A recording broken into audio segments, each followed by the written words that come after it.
നമസ്കാരം. തിരുവനന്തപുരത്തെ വിവിധ മണ്ഡലങ്ങളിലുള്ള ഇടതുപക്ഷത്തിന്റെ നിർണായകമായ വിലയിരുത്തലുകൾ ഇപ്പോൾ പുറത്തു വന്നിരിക്കുകയാണ്. ഈ റിപ്പോർട്ട് അനുസരിച്ച് തിരുവനന്തപുരം സെൻട്രൽ മണ്ഡലം ഇടതുപക്ഷത്തിന് നഷ്ടമാകും എന്ന തരത്തിലാണ് ഇപ്പോൾ റിപ്പോർട്ടുകൾ വന്നിരിക്കുന്നത്. സ്വതന്ത്ര സ്ഥാനാർത്ഥിയെ നിർത്തിയത് ഒരു അനുകൂലമായ സാഹചര്യമല്ല തിരുവനന്തപുരത്തെ സെൻട്രൽ മണ്ഡലത്തിന് ഇടതുപക്ഷത്തിന് ഉള്ളത്. അതോടൊപ്പം തന്നെ അവിടെ കോൺഗ്രസിനും വലിയൊരു മുന്നേറ്റം നേടുവാൻ കഴിയില്ല എന്ന തരത്തിൽ തന്നെയാണ് ഇപ്പോൾ റിപ്പോർട്ടുകൾ, വാർത്തകൾ നമുക്ക് ലഭ്യമാകുന്ന അത്തരത്തിലുള്ള വിവരങ്ങളാണ് ഇപ്പോൾ ലഭിക്കുന്നത്. തിരുവനന്തപുരം സെൻട്രൽ മണ്ഡലത്തിൽ BJP ഒരു നിർണായകമായ ശക്തിയായി മുന്നേറിക്കൊണ്ടിരിക്കുകയാണ്. കരമന ജയൻ അവിടെ വിജയിക്കും എന്ന തരത്തിൽ തന്നെയാണ് ഇപ്പോൾ വാർത്തകൾ, വിവരങ്ങൾ ഇപ്പോൾ നമുക്ക് ലഭ്യമാകുന്നത്. കരമന ജയൻ കഴിഞ്ഞ 5 വർഷത്തോളം കാലമായിട്ട് തിരുവനന്തപുരം സെൻട്രലിൽ അദ്ദേഹം നടത്തിയ പല പ്രവർത്തനങ്ങളും ഒരു അനുകൂല ഘടകമായി മാറി. അതോടൊപ്പം പാർട്ടി ചിഹ്നത്തിൽ മത്സരിക്കുന്ന ഏക സ്ഥാനാർത്ഥിയും കരമന ജയനാണ്. മറ്റ് പ്രബല മുന്നണികളിലെ 2 പേരും സ്വതന്ത്ര സ്ഥാനാർത്ഥികളെയാണ് നിർത്തിയിരിക്കുന്നത്. ഒന്ന് CP ജോൺ, വലതുപക്ഷ UDFിൻ്റെ സ്വതന്ത്ര സ്ഥാനാർത്ഥി, LDFിൻ്റെ സ്വതന്ത്ര സ്ഥാനാർത്ഥിയായിട്ട് സുധീർ കരമനയും മത്സരിക്കുമ്പോൾ കരമന ജയൻ BJPയുടെ ചിഹ്നത്തിൽ മത്സരിക്കുന്നത് വലിയ ഒരു അനുകൂല ഘടകം തന്നെയാണ് സെൻട്രൽ മണ്ഡലത്തിനെ സംബന്ധിച്ചിടത്തോളം. അതോടൊപ്പം തന്നെ നിയമം മണ്ഡലത്തിൽ ഇടതുപക്ഷത്തിന് കൈയെത്തി പിടിക്കാവുന്നതിനും അപ്പുറമാണ് BJPയുടെ ഒരു വളർച്ച എന്ന തരത്തിൽ തന്നെയാണ് ഇപ്പോൾ വിലയിരുത്തൽ വന്നിരിക്കുന്നത്. ഒരുപക്ഷെ അതിൻ്റെ അങ്കലാപ്പിലായിരിക്കാം ഇന്നലെ തന്നെ ശിവൻകുട്ടി പറയുന്നുണ്ടായിരുന്നു അവിടെ BJPയോടൊപ്പം പണം കൊണ്ട് മത്സരിക്കുവാൻ സാധിക്കില്ല എന്നൊക്കെയുള്ള കാര്യങ്ങൾ അദ്ദേഹം പറയുന്നുണ്ടായിരുന്നു. അതോടൊപ്പം തന്നെ മദ്യം വിതരണം ചെയ്തു, മദ്യവും പണവും ഒക്കെയാണ് BJP വിതരണം ചെയ്തിരിക്കുന്നത്. അതുകൊണ്ടാണ് എന്തെങ്കിലും തരത്തിലുള്ള കുഴപ്പങ്ങൾ ഉണ്ടായിട്ടുണ്ടെങ്കിൽ സംഭവിക്കുക എന്ന തരത്തിൽ അദ്ദേഹം ആദ്യമേ ഈ രീതിയിൽ പറഞ്ഞിരിക്കുകയാണ്. എന്തായാലും വലിയ വിമർശനങ്ങളും പരിഹാസവുമാണ് ശിവൻകുട്ടിയുടെ അത്തരമൊരു വാർത്താ സമ്മേളനത്തിൽ എതിരെ സംഭവിക്കുന്നത്. അദ്ദേഹം പറയുന്ന ഒരുപാട് അബദ്ധങ്ങളുണ്ട്. അദ്ദേഹം പറയുന്നത് GPay വഴിയാണ് BJP പണം കൈമാറിയത് എന്നാണ്. GPay വഴി പണം കൈമാറിയാൽ അത് ഡിജിറ്റൽ തെളിവല്ലേ? അങ്ങനെ സംഭവിക്കുവാനുള്ള സാധ്യതയില്ലല്ലോ. അദ്ദേഹത്തിനോട് ആരെങ്കിലും ഒന്ന് പറഞ്ഞു മനസ്സിലാക്കേണ്ടതായിരുന്നു. ഇനി മറ്റൊരു കാര്യം അദ്ദേഹം പറയുന്നത്, റെയിൽവേ മെയിൽ സർവീസിലൂടെ 4ഓളം പെട്ടികളെത്തി. ആ പെട്ടികൾ BJPക്കാരൻ്റെ അഡ്രസ്സിലേക്കാണ് പോയത് എന്ന് അദ്ദേഹം അബദ്ധം പിടികിട്ടിയ ഉടനെ വീണ്ടും മാറ്റി പറയുന്നുണ്ട്. അത് ഞാൻ പോലീസ് കമ്മീഷണർ ഓഫീസുമായി അന്വേഷിച്ചിരുന്നു. അദ്ദേഹം പറയുന്നത് അത് മറ്റു തരത്തിലുള്ള പ്രശ്നങ്ങളൊന്നും ഉള്ളതല്ല എന്നുള്ളത്. അതുകൊണ്ട് തന്നെ അവർ സത്യം പറഞ്ഞതാണ്. അവർ സത്യം മാത്രമല്ലേ പറയാൻ പറ്റുള്ളൂ എന്ന തരത്തിൽ പല രീതിയിലൊക്കെ അങ്ങോട്ടും ഇങ്ങോട്ടും വഴുതി മാറാനൊക്കെ അദ്ദേഹം ശ്രമിക്കുന്നുണ്ട്.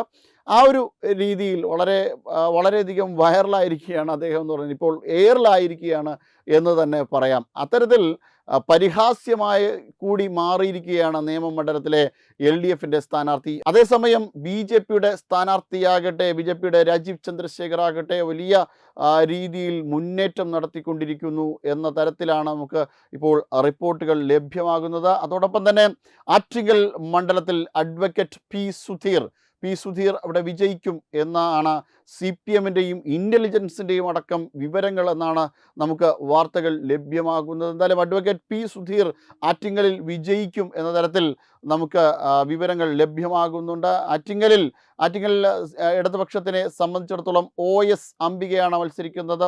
UDFന് അവിടെ RSPയിൽ നിന്നുള്ള സന്തോഷ് ഭദ്രനാണ് മത്സരിക്കുന്നത്. എന്തായാലും നിർണായകമായ ഒരു മണ്ഡലം തന്നെയാണ് ആറ്റിങ്ങലിലും BJP കരുത്തു കാട്ടുന്നു എന്ന തരത്തിലാണ് വിവരങ്ങൾ ലഭ്യമായിരിക്കുന്നത്. ഇനി മറ്റു മണ്ഡലങ്ങളിലെ വിലയിരുത്തലുകൾ വരേണ്ടിയിരിക്കുന്നു. അതുകൂടി മനസ്സിലായാൽ മാത്രമേ സംസ്ഥാനം ആര് ഭരിക്കും എന്ന് നമുക്ക് പറയാൻ പറ്റുള്ളൂ. ഇപ്പോഴത്തെ ഒരു സാഹചര്യത്തിൽ അനുകൂല ഘടകം UDFന് ആണ് എന്നുള്ളതാണ്.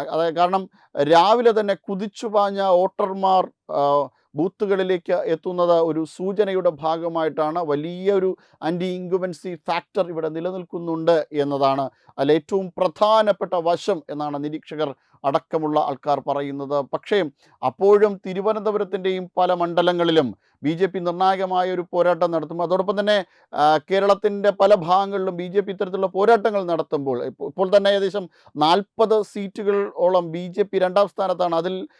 അതിലും മറ്റ് സീറ്റുകളിലും BJP വോട്ട് വർദ്ധിപ്പിക്കാനിടയുണ്ട്. അതോടൊപ്പം തന്നെ 2ാം സ്ഥാനത്ത് വരാനുള്ള പല മണ്ഡലങ്ങളിലും ഇടയുണ്ട്.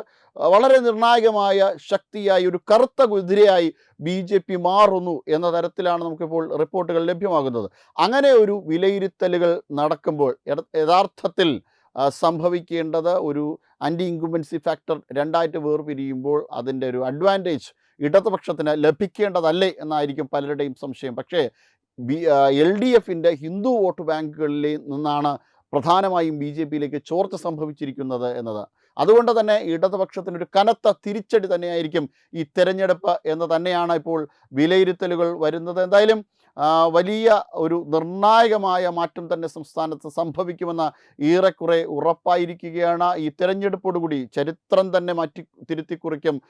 ചരിത്രത്തിൽ മുമ്പൊന്നുമില്ലാത്തവണ്ണം മൂന്നാമതായിട്ടുള്ള മറ്റൊരു മുന്നണി NDA മുന്നണി ഒരു കുതിച്ചുയരുന്നു എന്ന തരത്തിലാണ് വലിയ അങ്കലാപ്പിലാക്കിയിരിക്കുകയാണ് LDFിനെയും UDFിനെയും. കാരണം ഓരോ തെരഞ്ഞെടുപ്പ് കഴിയുമ്പോഴും ഇവർ മാറി വരുന്ന ഒരു സാഹചര്യം തന്നെയാണ് ഉണ്ടായിരുന്നത്. പക്ഷേ ഇപ്പോൾ ചിത്രം അങ്ങനെയല്ല.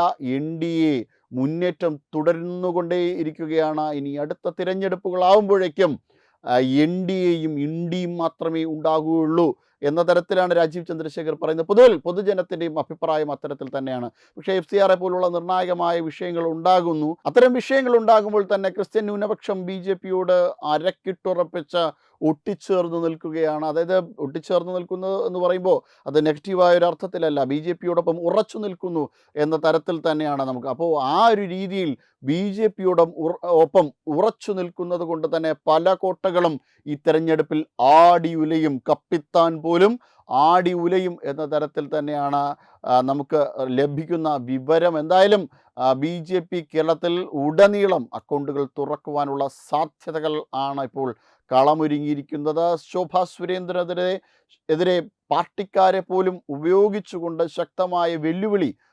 നടത്തിയിട്ടുണ്ടെങ്കിലും പക്ഷേ അവരൊരു ഒറ്റുകാരാണ് എന്ന മനോഭാവത്തോടു കൂടിയാണ് പാർട്ടി കേന്ദ്രങ്ങൾ പോലും കാണുന്നത്. എന്തായാലും ശോഭാ സുരേന്ദ്രൻ MLA ആകുമെന്ന തരത്തിലും മറ്റൊരു റിപ്പോർട്ട് വരുന്നുണ്ട്. ഇപ്പോൾ ഇടതുപക്ഷത്തിൻ്റെ തിരുവനന്തപുരത്തിൻ്റെ അവലോകനമാണ് നമ്മൾ സംസാരിച്ചത്. എന്നാൽ മറുഭാഗത്ത് തിരുവനന്തപുരമല്ല മറ്റ് പല ജില്ലകളിലും BJP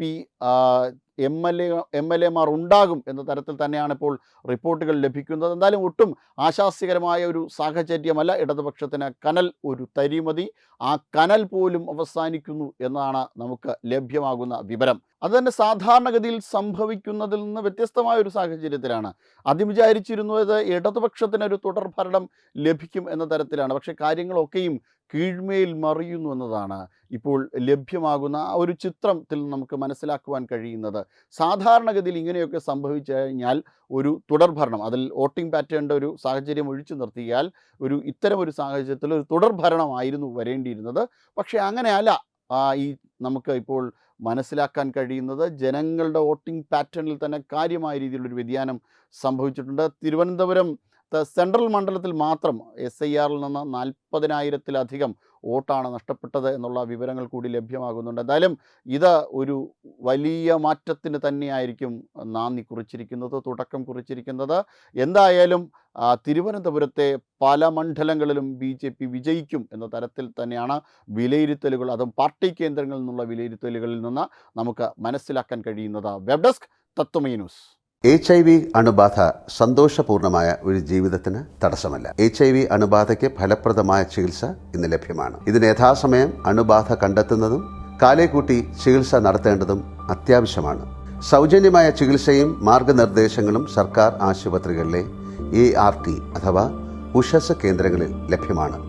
ആരോഗ്യ സംരക്ഷണം ഓരോരുത്തരുടെയും ഉത്തരവാദിത്തമാണ്.